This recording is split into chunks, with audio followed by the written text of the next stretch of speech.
Hello, everyone. We are in the Empowering Women Summit 2020, which is IEEE Turkey Women in Engineering Sections Summit.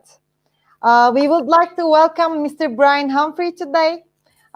He is going to talk about uh, overcoming obstacles and reaching fulfillment. And let me give a small bio before to give the word to him. Bryan is a native of Fort Worth, Texas.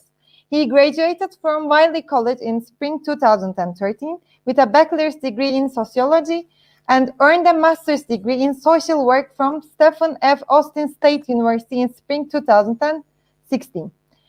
This led him being the first person in his family to earn a master's degree. Bryan's past challenges makes him an advocate for individuals whose lives are unfulfilled and the excellent motivational speaker. His story of having the lowest GPA in the college program at one point, failure of state exams, alcohol abuse, and lack of fulfillment resonates with the people today. Not only did Bryan overcome the challenges of his past, he became a TEDx speaker who spoke about overcoming obstacles and reaching self-fulfillment. Bryan has spoken at different churches, schools, nonprofits, seminars, business events, and conferences like today. Bryan is a published author of the self-help books, Boss Up, 10 Traits One Must Have to Reach Self-Actualization in 2018, and The Truth Always Wins, Becoming Fulfilled and Reducing Stress, 2020. Bryan's mission is to help individuals who are lacking self-fulfillment by educating and empowering them on how they can reach self-actualization according to the circumstances they are currently in. Let me give the word to you. Can we listen to you right now? Thank you for coming today. All right. Thank you so much for the amazing, awesome introduction. And I'm truly glad to be here, guys. I know this has been one of the crazy year 2020. However, I know you guys have learned something about yourself and have learned something about, the world and the universe, how everything works, right? So my lane of expertise is overcoming obstacles, reaching fulfillment. And she kind of summed it up in the introduction. But one of the first things I want to talk about today, guys, when it comes to overcoming obstacles, I want you guys to write down or jot down in your phone, what is one of your biggest obstacles right now, right? You being a woman, right now as a woman, right? According to what your profession, according to you being maybe a mother or wife, according to you being a sister or a cousin, what is your biggest obstacle right now in your life? So think about that. Write it down, put it in your phone, put it in a mental note. And I want to ask you this question. What can you control about this obstacle? Right. A lot of times that we can't overcome certain obstacles because we're so focused on what we cannot control. And for a certain time period, even though I was productive, I wasn't purposeful. So I was worried about things I couldn't control in my life, which led to alcoholism, which led to making wrong decisions, which led to not being purposeful. And I wasn't fulfilled. Yeah, I had a state job working for the state of Texas, 2 cars in my name, nice credit score. Things were going smooth on the outside. However, I wasn't fulfilled on the inside. See, fulfillment is like happiness with a purpose, right? But if we focus too much on what we cannot control, it's hard for us to get to that level of life. So what can you control about the obstacle? Whatever you're facing, whatever you're dealing with, whatever you're going through, what can you control about it, right? Write it down, take a mental note, put it in your phone. What can you control about this obstacle? All right.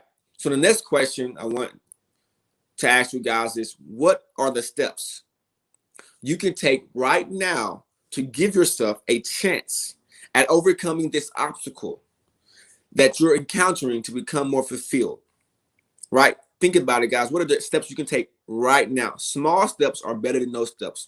One of the biggest things, guys, about fulfillment is respecting your reality. right? And appreciating the things that you already have, because what you appreciate appreciates. And if you can take small steps, that means if your biggest challenge is your health, maybe you take small steps with 30-minute workouts. Maybe you take small steps with just eating healthier, getting more sleep, right? You don't have to start super big to become somebody big. You don't have to start, super, intense to become somebody very great at the craft. You just have to win the day, right? So after you guys identify the biggest obstacle, what can you control, what can you not control, and then the steps.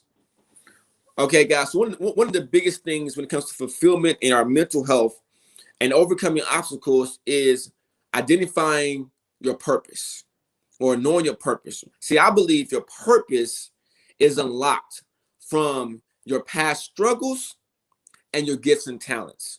Let me explain.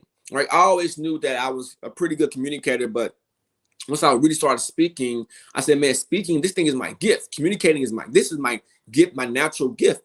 And my purpose, right? My struggle, right? I was not living a fulfilled life, right? So I was not really truly happy. And I was doing a lot of self-destructive things because I was trying to escape from my true reality. So that was my struggle, and my gift was my speaking, communicating. So now I help people through my speaking and my writing and my communicating become more fulfilled. So it's about, one more time, identifying your gifts and talents, and also helping others overcome something that you've overcame or that you're currently overcoming. Your purpose is how you can provide the most value to the world. Your purpose, as I already stated, where it's unlocked from your past struggles and your gifts and talents. Your purpose will help you provide you a natural high and leave you feeling fulfilled and inspired to do other things in life, like enhancing your relationships with your family and friends, improving your physical health, creating more effective self-care strategies, and so on and so on. Guys, one thing about fulfillment and purpose, they're directly correlated. They're connected.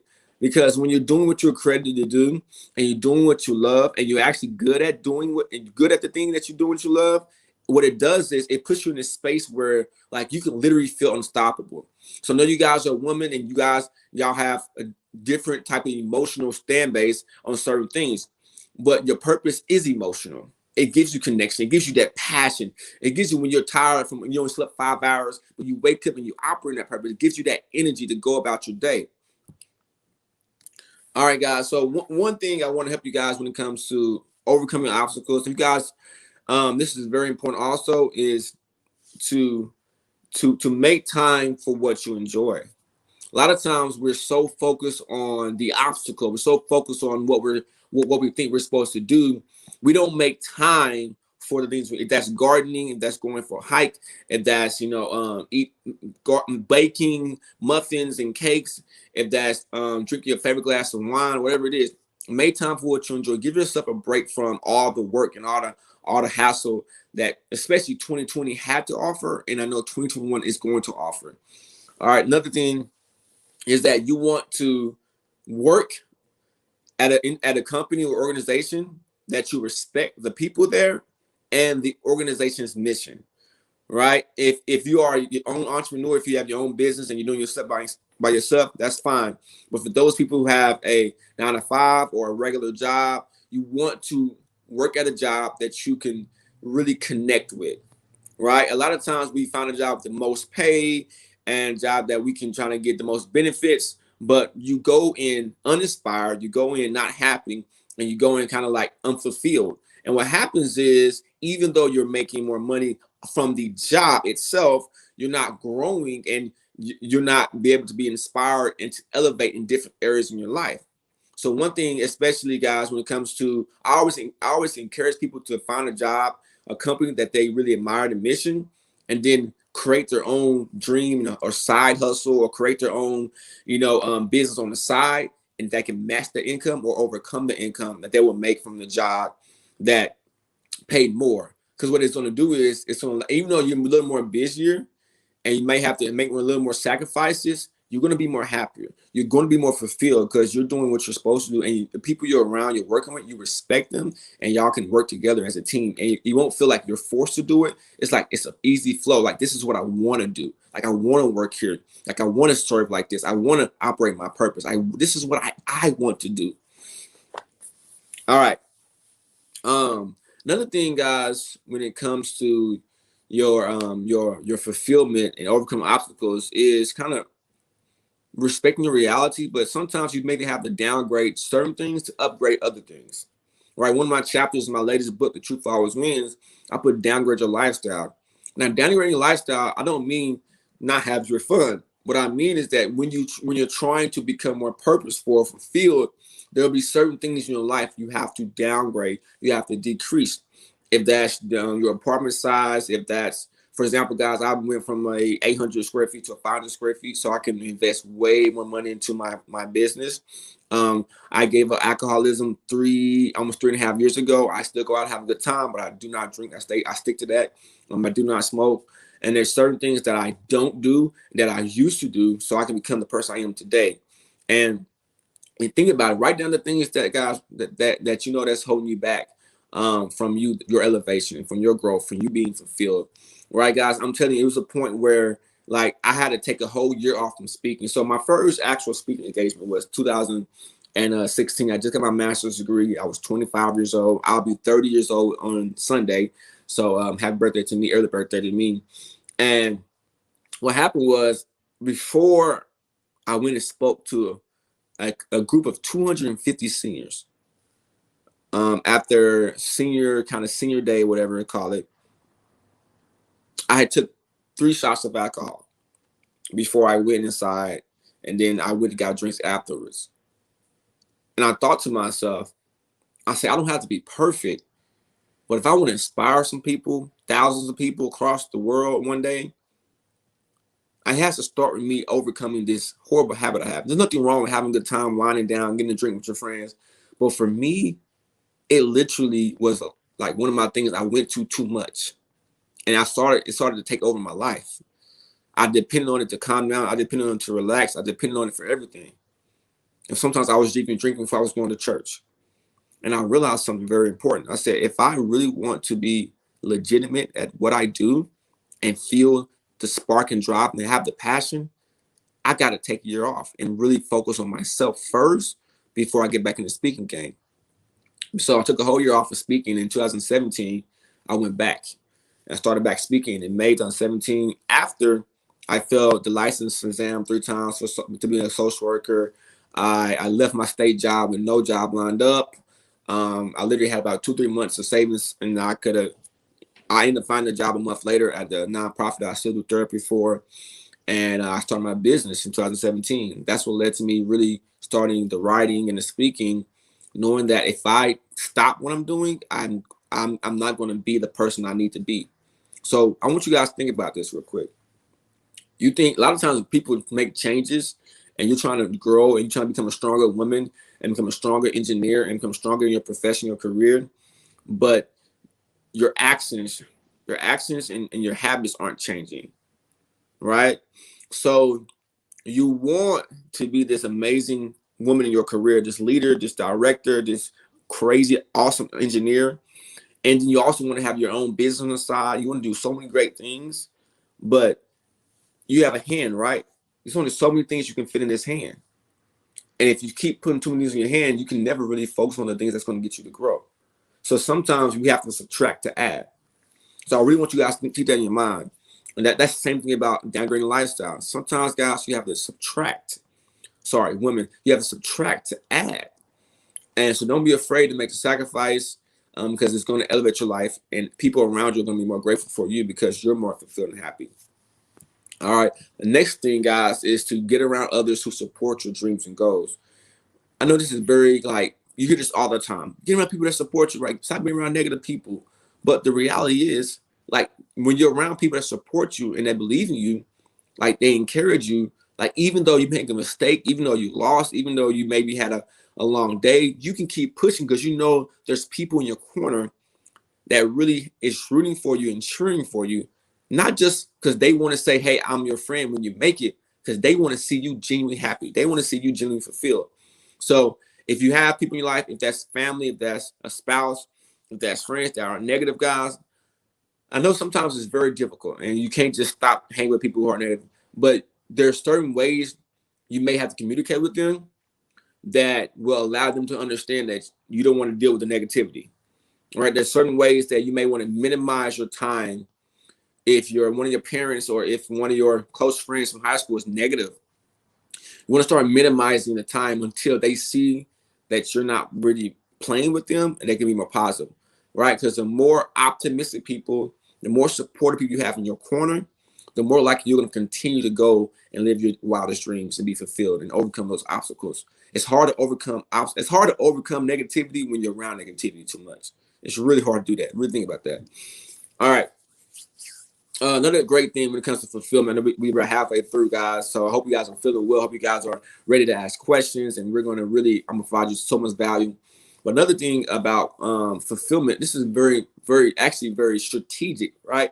It's creating a schedule, not just a schedule just for work or just for a bit. Creating a schedule for your life, right? To keep your mental health on point and your day going smoothly. Creating a schedule will do wonders for anyone, especially those who have busy careers, you guys are engineers, or you guys are in the technical field, you guys are entrepreneurs, those are mothers or wives, those things. There's so much going on in our lives, especially 2020. There's so much crazy things going on that it really can throw you off, right? I realize I do a schedule for myself. I do a daily schedule. In the morning time, I put down what time I want to work out, what time I want to do this. Anything that's I don't have to already have set, like if it's a speaking engagement, if it's a coaching or therapy client, outside of those things, I might add on a research time. I might add on listening to this podcast. I might add on, reading this book. I might add on, trying to find more clients. I might add on those times. But you set a schedule, right? So even you're not in the best mood, if you're not feeling well, this year has been an emotional roller coaster. What you can do is, guys, you can go back to your schedule and see, okay, I know at 12 o'clock I have the gym. I know at 1 o'clock I'm gonna work on trying to identify more clients that can publish more books. At 3 o'clock, I'm gonna work on this. At 4, I'm gonna have dinner with my friend. Whatever you can work on, and you can stick right to it. If you have an iPhone, this is very easy. Use it, right? This helps with your mental health. This helps you guys overcome. Sometimes the obstacle is about you being organized. A lot of times we don't overcome what we need to overcome because we're not, our life isn't driven towards overcoming it. Our life is all over the place. Therefore, when it's time to actually overcome the obstacle, we're not organized enough, we're not prepared enough. Right? One of my chapters also in my book was "Are You Prepared?" Because the more you prepare, the more you care. In order to overcome something challenging, you have to care about the challenge and care about the goal. Because if you can care about what you're going through, you're willing to do whatever it takes to adjust to overcome what you're going through. All right, so another of y'all probably think like, hey, well, that's all good and dandy. That's great strategies, but how do I sustain? How do I actually sustain what I'm trying to overcome? Like, how do I actually sustain discipline? Like, how do I stay purposeful? How do I stay fulfilled? Like, how do I keep it going when the going gets way too tough, right? So, first, discipline isn't necessarily meaning sticking to your routine, right? You can't be so emotionally attached to your routine.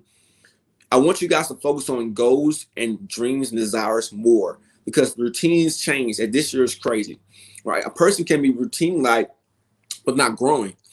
The best way to look at being disciplined is to directly connect it to your growth and your elevation, and not complacency or security. For example, sometimes we have to be disciplined enough to skip an upper body workout or get 6 to 8 hours of sleep, even though we want to stay up and work on our project longer. We have to be disciplined enough to stop utilizing strategies at work or for our business when it's no longer effective. The market changes consistently, right? We have to be disciplined enough to be willing to be flexible for our schedule and our careers, especially if you're an entrepreneur. Discipline doesn't mean sticking to the familiar or doing the same thing over and over again. Discipline means to stick to the process of overcoming that obstacle, to stick to the process of overcoming that challenge, regardless of the twists and turns you have to endure. All right, last thing that I know we're gonna have questions with you guys. So sustaining a disciplined lifestyle is one huge key to overcoming your obstacles. It's a huge key to being fulfilled, right? Discipline gives you control, right? It gives you power, right? And it can be challenging. Let's admit it. Life is crazy. All these responsibilities, you got kids, relationships, friendships, family, and workout and health, and there's just so much going on, right? But I'm gonna give you guys 5 effective ways real quick before we get on to the questions part. All right. So the first thing, guys, is you want to make sure you truly value the goal you're working for. If your goal is to overcome, a bad eating habit, your goal is to overcome, maybe procrastination, maybe anxiety. If your goal is to overcome maybe depression, feeling depressed or feeling down every time you don't get what you're looking for in the time frame you wanted, you have to make a goal that you value, that you actually want to happen in your life. One of the biggest reasons why people are not fulfilled is that what they value and what they say they want do not align. You have to make sure what you desire and what you value aligns. Until that doesn't connect, it's going to always be super hard to sustain fulfillment. See, in order to, you can be fulfilled for a week, but to sustain fulfillment for so long, like what you actually care about internally literally has to match what you say you want, when you vocalize your dreams and goals. Number 2, make adjustments accordingly instead of skipping the scheduled activity. For example, God, if you're going to work on 2 hours on your personal brand, if you're going to work on 2 hours on reading this book, like if you're tired, you had a long day, don't skip the plan. Don't just, all right, I'm taking a day off. I don't want to go to the gym. I don't want to, no, just adjust it. This is important because a lot of times the reason why we can't overcome obstacles because we can't keep the momentum going. So, for example, you guys want to lose 30 pounds and you're like, oh, I'm gonna die, I'm gonna lose weight. And you get to a point where you're working out and you get tired. I don't want to work out today. Don't just not work out. Go to the gym, make your workout lighter and smoother. Do an easy jog, do some yoga and some light weights. Because as long as you're doing it, the action and staying proactive is going to allow you to overcome that hump. But if you allow your emotions to get the best of you, and you're not willing to adjust, and you're going to be, it's going to be very hard. That's what a lot of people, they start something, they're on a journey, and they get close to overcoming. Do you realize how close you probably are to overcoming your biggest obstacle if you actually stay disciplined, if you actually kept going, even in the hard days when you didn't feel like it, you adjusted. Maybe you say, I'm going to read 2 hours. You might only read an hour, you may only read 45 minutes. Maybe you want to work on your personal brand for 3 hours from 7 to 10 at night, but one night you was just really tired from work or really tired from family issues, whatever, and you only worked an hour and a half. I'd rather you do something than do nothing. Keep the momentum. All right. Number 3, get an accountability partner for yourself. God, what areas that you know that you lack discipline in that can hold you back from being fulfilled, get an accountability partner. This is going to help you out so much. If it's a mentor, therapist, coach, a close friend, somebody you trust. Number 4, be realistic about how much time you'll have to work on each activity. Try your best not to overschedule things. It's better to do less time and more days with that activity than try to squeeze too much time in for an activity and overwhelm yourself and then feel rushed and agitated. Guys, I work out 6 days a week. I do 50-minute workout. So it's 5 hours a week, right? If I had a long day, I might do a lighter workout, switch around, but I don't do 3-hour workouts, stuff like that. That's too much. That's too much time in the day for me to be at a gym, right? Some of y'all right now, you're trying to be fulfilled, but you're not being realistic about what you're capable of actually doing. Allow yourself to sustain what you think you can do so you can overcome. A lot of times you put so much on your plate, and then you quit. It's better to start small and then kill what you're doing. What I mean by kill, do great at what you're doing, and then okay, I'm gonna add more. Because I'd rather surprise myself in what I can do than put myself in a situation where I can't even do it. I'd rather say, man, I'm gonna try to do this. I'm gonna try to work out 3 days a week, and I end up working out 4 or 5 instead of trying to say I'm gonna work out 6 days a week, and I end up quitting myself and giving up because what I said, it's a mental block.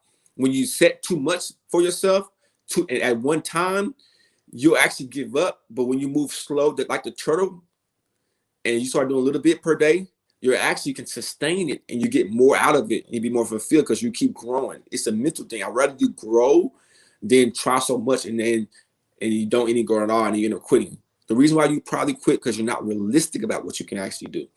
All right, last thing is find ways to have fun with the process. Find ways to have fun with your life. That's with your growth. We all are dealing with challenges. We all are dealing with obstacles. They're there to help you grow. Find fun ways and find exciting ways to deal with the challenges.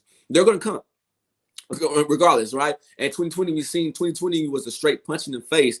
But hey, even though we got punched in the face, we got back up, we fought back, we stayed strong, and we understand like the punches are going to keep coming. The question is, how prepared will you when they come, right? And how will you enjoy the challenge? You got to enjoy the challenge, right? We all want people to challenge us. Internally, it's cool to have a friend that loves us and cares, but we want to be challenged. As human beings, we like growth. Grow. If we're not growing, we're dying. And the more you can grow, the more you can have fun with your challenge, the more you can sustain discipline, the more you can do what you love and do what you're good at. That's how you actually become fulfilled. And that's how you actually overcome the obstacle that you're trying to actually overcome. You have to be honest. You have to prepare yourself. You have to actually care. You have to get people in your corner that care about you, and you have to go for it. You have to take action. Don't over prepare. Don't be over realistic where you decrease your faith, but be realistic, but also have some optimism, have some faith, and have some guts and go for it. Because I know it's hard, I know it's challenging, but it's not impossible. You can overcome your biggest obstacle, even your smallest obstacle, and you can become more fulfilled according to the circumstance that you're actually in. Why? Because you're a boss, and secondly, because your truth always wins. Guys, that's my presentation. I am now ready for questions and answers. So hopefully my host gets back on and we can kind of continue where we're going. And yeah, there she go. Hey. Hello. Thank you very much for your speech. It was very inspirational for me and the audience as well. I have got some questions, and for our audience, you may write it on the live chat, and I can ask your questions. My first question is, my biggest problems. One of my biggest problems is overthinking, and I think it holds me back. Do you have any Right. advices about the Overthinking, a lot of overthinking? time can generate from childhood. It can generate from trying to meet somebody else's expectations and not your own expectations. So I think when you're working on overthinking, it's a practice. You can't just say, "Oh, I'm gonna stop overthinking." No, it's a practice. You have to actually sit there and figure out things to think about, like mantras or like a quote. Mine's just like, it'll be all good, or I'm not gonna worry about it too much, and you have to move forward. I think one of the best way to work towards overcoming overthinking is action towards bettering that situation that you're overthinking about. So a lot of times we overthink, we sit there and we dwell and we ponder because it's not the way we want it to be. But if we took more action towards what we want to make better in our life, so we wouldn't have to overthink, it would actually decrease the overthinking. So we got to remember, action is always more stronger than thoughts, is stronger than words. Your actions, what you do every day, is so important.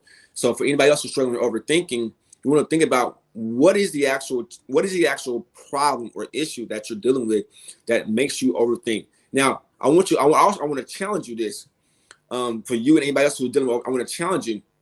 It may not just be overthinking; it may be critical thinking, right? So know when you're critical thinking and when you're overthinking, right? I feel like I'm an amazing critical thinker, and sometimes it may seem like overthinking because you're analyzing everything. That doesn't mean you're overthinking. So don't be so hard on yourself.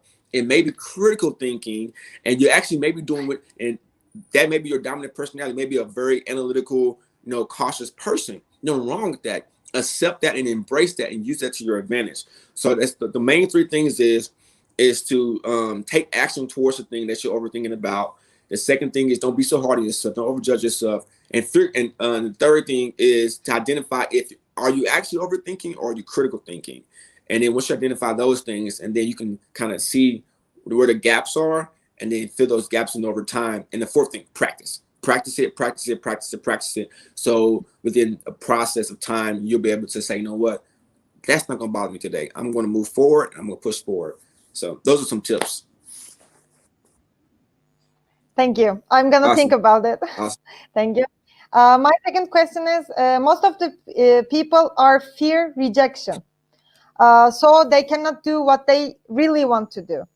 Do you have any advice for them? Don't fear. Right. I think one of the most important things, and this is honestly kind of similar to overthinking, but it's a little different, right? This is more of a practicing. You feel rejection because you don't like the feeling it brings you. You don't like the feeling it brings you, because you don't want to seem like a failure on the outside looking in. But the truth behind rejection is that it's really just a redirection or a protection, right? Majority of the time we don't get what we're going for. If we get rejected, it's because we're not prepared enough yet, that not having the skill base, not having the resources for it, or it's not for us, right? So you have to really like work on having a healthy perspective towards what you didn't get, because it's probably going to lead to something greater if you allow it to. See, one of the biggest things to dealing with rejection is the energy you put towards it. Right? It's energy, right? If I go up to somebody, like matter of fact, if I try to reach out for a host to do another TEDx talk, and I get rejected for a speech, or I get rejected from a coaching client, it's the energy, right? If you let it just drain you and take over you, now you're not being able to channel that energy to something positive, to really what's for you, right? So it's two things. Whenever you get rejected, if you come with the right energy, with positive, optimistic energy, you can utilize the energy towards your skills and your resources that will help you not get rejected next time, or towards the thing that you're supposed to be doing, or thing that was really for you in the first place. But if I go for something and I get rejected and I'm mad and angry, but then a great opportunity comes by and I don't have the right energy or right mindset, now I lose that too. And that was for me. So make sure, and regardless of make sure your energy is on point. And remember, when you go for it, it's either a redirection or it's protection. So keep that in mind. I know it's challenging. It don't feel like it, but at the end of the day, that's the reality behind it, behind rejection. Okay, thank you. And let's talk a bit about COVID-19. This COVID-19 made us a bit depressed and less social right now. How can we stay strong, and how will we enjoy the time of being home and trying to be safe, and to be, I don't know, not be depressed, maybe. Right. Well, I want to say this: if you actually are feeling depressed, if you feel like you're at that level, you want to kind of just be honest with yourself. This is how you really feel, right? And a lot of times, if you try to run from those feelings and overcome those feelings, I mean, run from those feelings and push them to the side, whenever you get back in that state, it's going to be worse. So the first thing is to really be honest with yourself. Okay, this is how I really feel. The second thing you want to is, like I said, maybe get a mentor, get a therapist, or a close friend that has great energy, that seems to be doing happy, doing good, and have a little quick conversation with them. That's through a text message, that's through a phone call every couple of days. Hey, checking in on you to make sure you're doing good. Because when you have an accountability partner, or when you have people in your circle that care about you, they can uplift you in those times. Now, depression has definitely increased in this time, and it's very hard. Like, man, I'm a guy. Like, I don't know how I'm gonna get this. Finance could hit you wrong.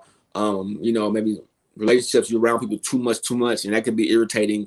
But I think if you are feeling this way, and you want to definitely be honest about how you feel, you want to reach out to somebody that has the skills to help you, not just somebody just to listen to you, but somebody who has the skills to help you to see how they can break down and give you strategies on how to overcome it. And the third thing you want to do is keep doing what you're created to do. Guys, your purpose is so important to being happy and fulfilled. I'm not public speaking, but I'm virtual speaking. So there's still things I can still do to get the same, that feeling that I need to have, so I won't feel depressed. So guys, don't escape the depression. Just feel like just identify certain things you can do to become happier and to channel, like I said, the energy. You might feel depressed, but once you can accept it, once you can kind of deal with it after 3 or 4 days or a couple of weeks, whatever, you move forward. But you got to have the right tools. You have the right tools, people, your own skill sets, and also you doing what you love to do. Thank you. Welcome. And last question, a bit different from the topic, but I like to ask to leaders this question. Do you think we born as a leader, or we learn how to be lead and become a good leader, or I don't know, mixture of it? I think people are born with different natural talents and qualities and skill sets. So some people can have to work harder at certain skill sets, but I do not believe we're born as a leader. I believe that we work towards that. I believe that through practice and through experiences and challenges, we become a leader. So I think people say, "Oh, I'm born a natural leader." Are you really born a leader, or were you just gifted with better communication skills, or were you gifted because you're handsome, because you're pretty, you attract more people? So I think people have different advantages than others. But I think we all, if you want to be a true leader, you have to become a leader, and you have to be willing to put others first. You have to be willing to make sacrifices and do the practice. The only reason I'm here at where I'm at in my life at a certain age is because I worked so hard for those 3 to 4 or 5 years, and I did so much practice with clients, with speaking. I was doing so much. I would say yes to everything because I wanted to practice. And I think a lot of times when it comes to leader, you can be a leader without being in a leadership position. So this is what I'm saying. Like, you can be a manager, director, but not be a leader. But you can be just the janitor or the custodian or just the direct worker and be the leader. So I think a leader is more of a personality thing, and also more how you carry yourself thing than a rank or position. And so I challenge you guys to definitely work on becoming a leader. I do not believe leaders are born. I think people have more advantages, but I don't think leaders are actually born. I think they become leaders over time. Thank you. You're welcome. This was the end of my questions, and we don't have any more. I can say when you talk, I think about myself today, and I'm gonna think it tonight when I was going to bed. And I do some things you tell not to do, like skipping some programs, like going to the gym, and I should not do it. So I will change myself. Here's the thing. It's okay. Now you can have a cheat day, right? But a lot of people think, it says we feel that when we adjust something, that we're cheating ourselves. But it's a lot of the biggest thing to overcome also is the momentum part. So even when you feel like skipping, you can still stay home, just do a lighter workout, right? If for those who are working on writing a book, okay, I'm gonna write 4 pages tonight, and you had a crazy day, just write 2 pages, right? For those people who may have a business or a side hustle, all right, I'm gonna work 3 hours tonight on my side hustle. You had a crazy day, just do an hour and 25 minutes. But it's about keeping the momentum, because what you're doing is you're showing yourself that even though I had a challenging day, I'm still willing to put towards this work. It's not what I wanted. I wanted to do 4 hours, I wanted to do 3 hours, but it's something that will get me going to the next day. Yeah. When I do my works and workouts, I feel like fulfilled that day, and I skip them. It's like I should do it, and it's like self-sabotaging myself. So it is a problem, though. Thank you today for coming. I would like to ask your last comments and advices to our audience. Well, I want to thank you guys coming from the United States and Texas. I want to thank you guys for allowing me to be here. Guys, everything we went through in 2020 is going to help us out later. 2021, 2022, 2025, 2030. So it's like, for example, if you have a kid, or if you're mentoring a kid, if you're a therapist with youth, you tell somebody at age 12 or age 14, I hear you, I don't care. But then at age 17, they finally get it, right? They finally get it, right? So some things we're going through now, we're not going to finally see the benefit to 2025, to 2026. So it's the long game, and it's hard, it's challenging, but I really want you guys to understand, even though this has been the craziest year of probably the world history, I want you guys to understand that this is probably going to be the most growth we've ever made, because whenever a situation that's tough and challenging that we experience in the future, this year has given us the mental toughness and the emotional strength to deal with it, and we can overcome it. So we can not only become stronger within ourselves and our family, we can be better for our societies and our work and our businesses. So guys, do not think this is just the end of the world. This is the beginning of a rebirth, so we can make this world a better place. Good advices. Thank you. Thank you for being here. We are very glad to hear you today. I think our audience are glad to hear you as well. This is the end of this session. Don't forget, our Women Empowerment Summit is not finished yet. It goes in the later week till 17th of December. Please watch us, and goodbye for that night in Turkey, and noon in America, right? Yeah, it's 12:39 right now, so it's still early over here. Okay. See you. Bye. Bye. Take care.